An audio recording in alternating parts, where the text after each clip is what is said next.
Before we begin this video, a brief word from our sponsor.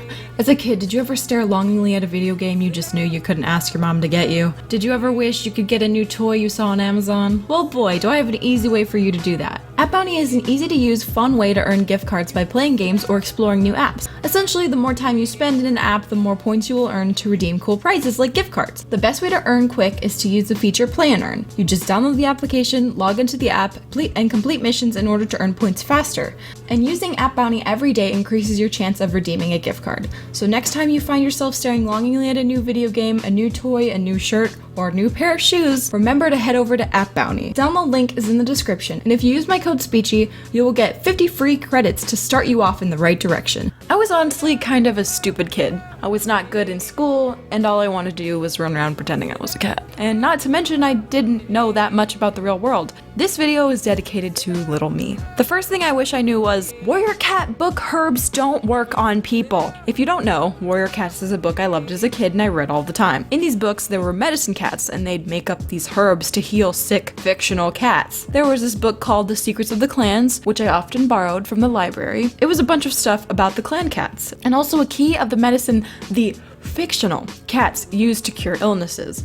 And me being the absolute genius I decided, heck, maybe these fictional cures will work on people. So, at school I'd mash up random plants, because let's be honest, I had no idea what barley was at 9 years old, and I'd roll them up into leaves and store them for when my friends and I got sick. Thankfully, they'd just vanish or I'd just forget about them. But once when I was at home sitting outside on my trampoline, I got the genius idea to eat poppy seeds. I knew what a poppy flower looked like, and there were some growing in my backyard. So I of course went and picked the flowers and took the seeds. In the book, it says poppy seeds are used to help cats with pain and help them sleep. I figured, a human child, that the same effect would apply to me that applied to fictional cats. So I ate them. As to be expected, nothing happened. Thankfully for me, I only really knew what poppy seeds were out of all the herbs listed because some of the stuff could be poisonous to people. Don't be like me, kids. Don't eat things just because fictional cats do. Secondly, snow actually sucks. As a kid, we all love snow because we get a day off and it's just fun to play in, sledding, snowball fights, making snowmen, and you don't have to worry about who you're going to sit next to at lunch. But in the adult world, snow sucks. Don't get me wrong, I still really like snow. I think it's really pretty and peaceful, but when it comes down to it, there's more downsides than upsides. One being you literally cannot drive your car unless you have a four-wheeler. I do not. My car is a rinky-dinky 2002 Honda Civic, and it slides off the road in the rain, despite the fact that I got new tires like 3 months ago. So I literally can't risk driving in the snow, because I will get stuck and I will be trapped in my cold car in a snowstorm. Another downside is the kids that get the day off. I live in an apartment, and in said apartment there are a lot of kids, and that's fine and dandy, but when they have a snow day, little things are all screaming outside and running around in the snow being very loud. Sure, that was fun to do when I was a kid, but as an adult who just wants to catch up on my sleep, hearing kids yelling is incredibly annoying. And the ice that comes with the snow a lot of the time, oh man, no, that's even worse. It's like a triple threat, you know? My clumsy self is going to trip and fall on the ice.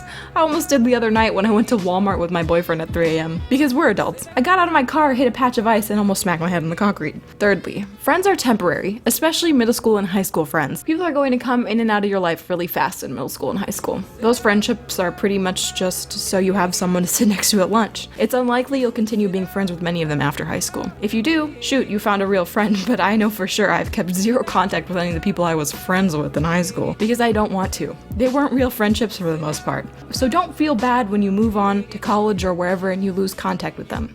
And heck, if you don't lose contact, good for you. You got some real friends to keep around and you should try to keep up contact as much as you can. But never feel bad for moving on with your life or being too busy focusing on you to talk to your old friends. If they're real friends, they will totally understand that you've been busy and you can reconnect where you left off when you choose to talk to them again. But if they don't understand that, then you made the right choice in moving on because they were never really friends. I've heard you make the best friends you're going to have in college, but if you're like me and you didn't go to a 4-year, where you supposedly would have made the best friends of your life, or you're in a 4-year and you aren't making your best friends, don't fret. Friendships will come. You can't force them. I mean, my closest friends I met through Discord, I've kept up with them for 2 years. That's longer than I can say I've cared about any of my IRL friends I had. If you struggle to make friends in real life, like I did and do, it's okay.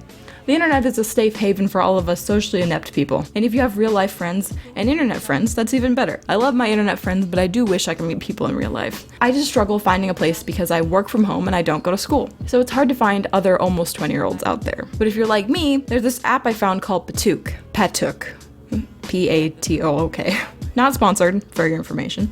I was just looking through the App Store for friend apps, and it's a very heavily monitored friend Tinder, basically. You just swipe left and right on people you think you could be friends with. It's worth giving a shot if you're like me and you can't meet people in real life. Fourthly, don't rush to try to get into a relationship. I've mentioned this in a bunch of videos, but I always felt lesser for not having a boyfriend, because all the popular and cute girls had one, and by association, I thought you had to have a boyfriend to be popular, which isn't true, obviously. And when I was in high school, I knew that. Duh, of course. That was a middle school mentality, but even then, I felt bad for being alone. Everyone in high school was already getting their first boyfriends and first kisses, and I was absolutely not. And during that time period, I just kind of felt bad about it, because I did want a relationship like all the books and movies I watched portrayed. A perfect lovey-dovey relationship where everything is sparkles and rainbows and perfect. But what I didn't realize is relationships aren't like that. And they aren't going to make you popular in school. So those of you that are young, don't try to get into a relationship while you're in middle school. Your childhood years should be spent being a child, not trying to grow up. A relationship is an adult thing.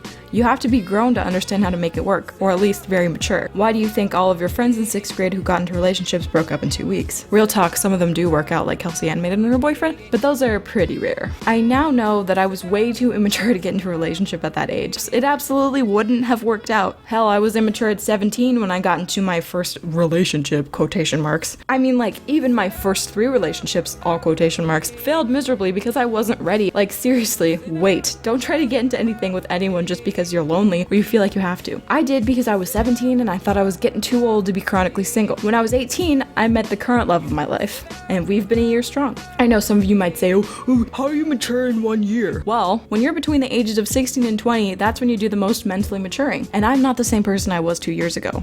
I'm glad I'm not. And a little sidebar here about long distance relationships. I always thought that they would never work because movies and TV, they tell you that they can't work and they won't work. Like The Office, like Holly and Michael. Holly breaks up with Michael, spoilers, because they're gonna be 5 hours away from each other via car. That is nothing.